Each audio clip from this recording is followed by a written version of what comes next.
Hello everyone. ఈ వీడియోలో మనం ఈ వీక్ ఓటీటీలో రిలీజ్ అయ్యే మూవీస్ గురించి మాట్లాడబోతున్నాం. Number 1, save the tigers season 2. Season 1 last year release అయ్యి సూపర్ హిట్ అయ్యింది అండ్ తెలుగులో వచ్చిన one of the best comedy drama web series అని చెప్పొచ్చు. సీజన్ 1 కంటిన్యూగానే సీజన్ 2 కూడా వస్తుంది. సీజన్ 1 చూడకుండా సీజన్ 2 చూడడానికి ఎవరైనా చూసే పని అయితే ఏమర్థం కాదు.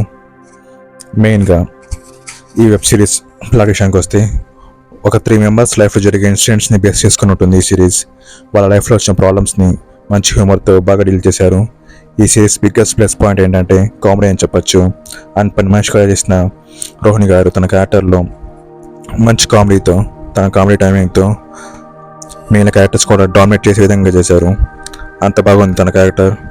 అండ్ యాక్టర్స్ ప్రియదర్శి, అవినాష్ గోమట్టం, కృష్ణ చైతన్య వాళ్ళ క్యారెక్టర్స్ కూడా న్యాయం చేశారు. వాళ్ళ కామెడీ టైమింగ్తో సిరీస్కి మంచి బూస్టప్ ఇచ్చారని చెప్పొచ్చు. అండ్ వాళ్ళ వైఫ్గా చేసిన క్యారెక్టర్స్ కూడా బాగా చేశారు. ఈ సిరీస్ ఇప్పటికి చూడడం వల్ల ఎవరైనా ఉంటే హాట్స్టార్లో స్ట్రీమ్ అవుతుంది, చూసేయండి. సీజన్ 2 అయితే మార్చి 15 నుండి హాట్స్టార్లో స్ట్రీమ్ అవుతుంది. And number 2, Fighter. Pathaan and War లాంటి బ్లాక్ బాస్టర్ మూవీ తీసిన డైరెక్టర్ సిద్ధార్థ్ ఆనంద్ డైరెక్షన్ వచ్చిన ఈ మూవీ థియేటర్ రిలీజ్ అయ్యి మంచి రెస్పాన్స్ తెచ్చుకుంది, కానీ ఎక్స్పెక్ట్ చేసిన కలెక్షన్స్ అయితే రాలేదు. ఈ మూవీ లైన్ గురించి చెప్పాలంటే యాక్షన్ సీన్స్ బాగుంటాయి and most of the scenes కూడా వెళ్ళడం జరుగుతాయి. ఇంకా యాక్టర్స్ పర్ఫార్మెన్స్ గురించి వస్తే హృతిక్ రోషన్ బాగా చేశారు అండ్ దీప్ కపూర్ కూడా తనకి ఇచ్చిన రోల్లో బాగా చేశారు. అండ్ యాక్టింగ్కి స్కోప్ చేసే క్యారెక్టర్ కూడా తనది. అండ్ ఇంకా మెయిన్ క్యారెక్టర్కి వస్తే అనిల్ కపూర్ కూడా బాగా యాక్టింగ్ చేశారు. అండ్ ఈ మూవీకి main plus points action scenes and BGM and మెయిన్గా ఎడిట్ సీక్వెన్సెస్. అండ్ ఈ మూవీ మార్చ్ 21 నుండి నెట్ఫ్లిక్స్లో స్ట్రీమ్ అవుతుంది. అండ్ నెంబర్ 3, మహారాణి సీజన్ 3.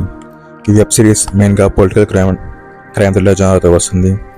అండ్ ఈ వెబ్ సిరీస్ ప్లాట్ విషయానికి వస్తే 1919లో బీహార్ పాలిటిక్స్లోని బేస్ చేసుకొని తీసిన ఈ వెబ్ సిరీస్ ప్లాట్ గురించి చెప్పాలంటే రాణి భారతి బీహార్లో ఒక చిన్న విలేజ్లో హౌస్ వైఫ్ అండ్ ఆమె హస్బెండ్ భీమా బాబు బీహార్ స్టేట్కి సీఎం.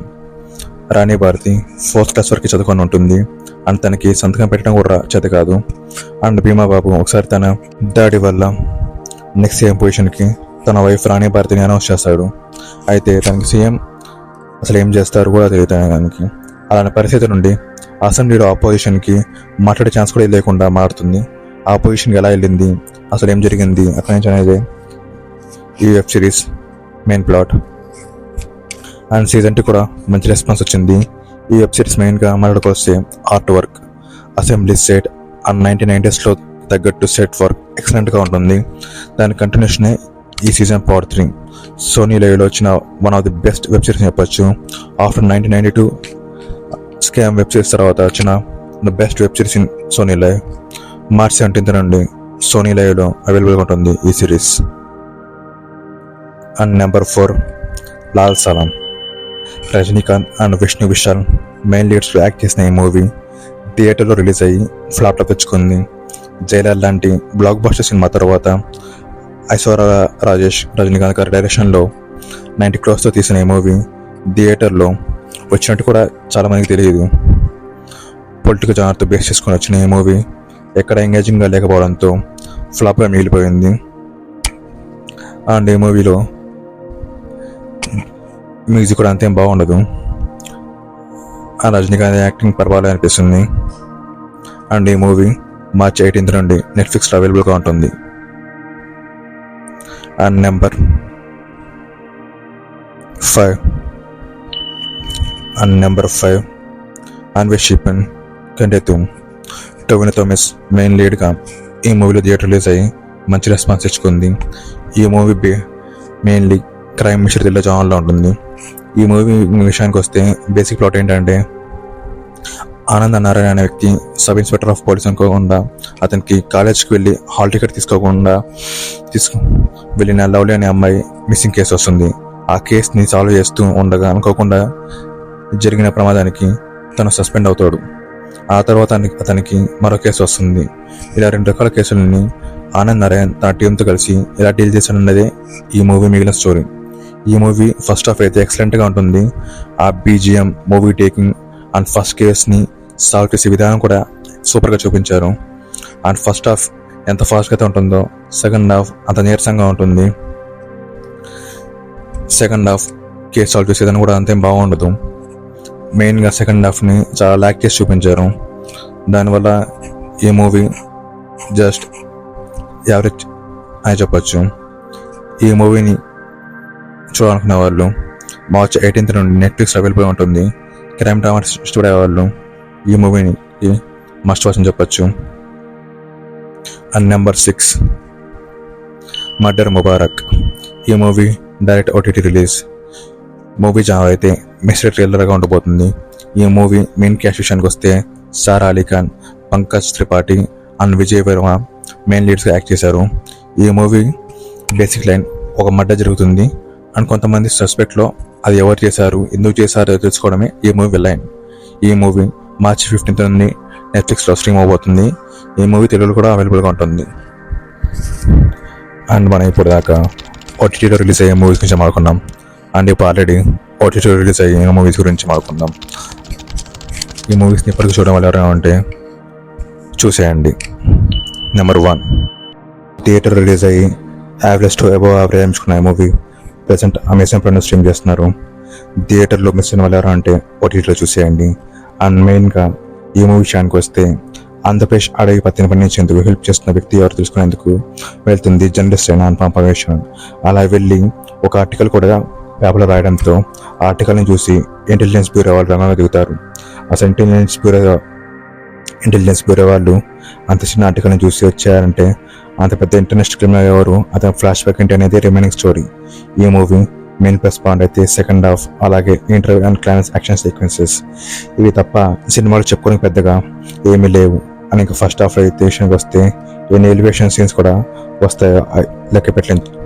అన్ని ఎలివేషన్ సీన్స్ ఉంటాయి. దానివల్లే సినిమాకి చాలా డ్యామేజ్ అయింది. అండ్ ఇంకా యాక్టర్స్ గురించి చెప్పాలంటే రవితేజ గారు ఎప్పట్లాగానే తన రోల్కి ద బెస్ట్ ఇచ్చారు. అండ్ అనుపమ పరమేశ్వరన్ క్యారెక్టర్ పెద్ద స్కోప్ ఏముండదు.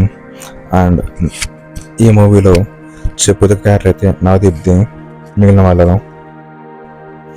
అండ్ ఫైనల్గా ఈ మూవీ గురించి చెప్పాలంటే తీసేసే మూవీ కాదు, అలానే మస్ట్ వాచ్ మూవీ చెప్పలేము. One time watchable. ఆల్రెడీ మూవీని థియేటర్లో మిస్ అయిన వాళ్ళు ఎవరైనా ఉంటే ఓటీటీలో చూసేయండి. అండ్ నెంబర్ 2 బిలో ఎవరేజ్ అనే ఈ మూవీ ప్రజెంట్ అమెజాన్ ప్రైమ్లో స్ట్రీమ్ అవుతుంది. స్టార్టింగ్లో బాధలో ఉన్న హీరోకి సైకలాజికల్ గేమ్ అంటూ ఫోన్ కాల్ వస్తుంది. అందులో చెప్పినట్టు చేస్తే లక్షల మనీ క్రియేట్ చేస్తామని చెప్తారు. తను దాని తగ్గట్టే వాళ్ళు ఇచ్చిన టాస్క్ అన్ని కంప్లీట్ చేస్తూ ఉంటాడు, మనీ సంపాదిస్తూ ఉంటాడు. దాని తర్వాత ఏమైంది, అసలు గేమ్ ఆడేస్తుంది ఎవరు అనేది మిగిలిన స్టోరీ. మూవీ టేకింగ్ అయితే బాగానే ఉంటుంది, కానీ సెకండ్ హాఫ్ టూ కాంప్లికేటెడ్ వల్ల బోరింగ్ ఫీల్ వస్తుంది. స్టైలిష్గా తీశారు మూవీని, బట్ ఎక్కడ ఎంగేజింగ్గా ఉండదు. ఓవర్గా చూస్తుంటే బిలో యావరేజ్ మూవీ అనే చెప్పచ్చు. And number 3 A1 అక్యూజన్ number 1. ఈ మూవీ 2019లో తమిళనాడులో థియేటర్ రిలీజ్ అయింది. ప్రజెంట్ అమెజాన్ ప్రైమ్లో స్ట్రీమ్ చేస్తున్నారు.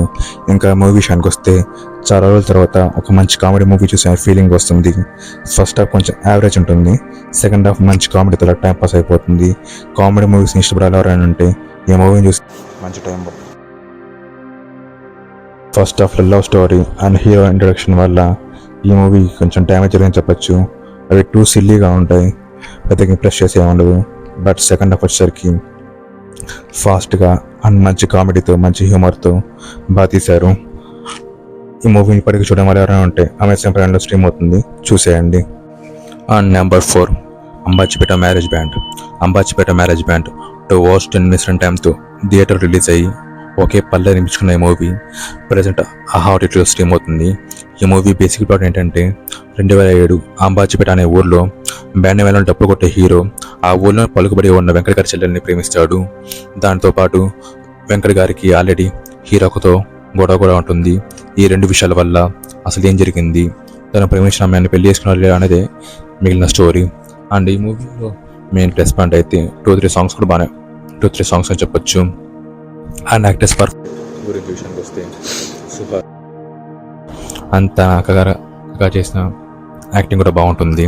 అండ్ హీరోయిన్ డెబ్యూటెంట్ ఆయన తన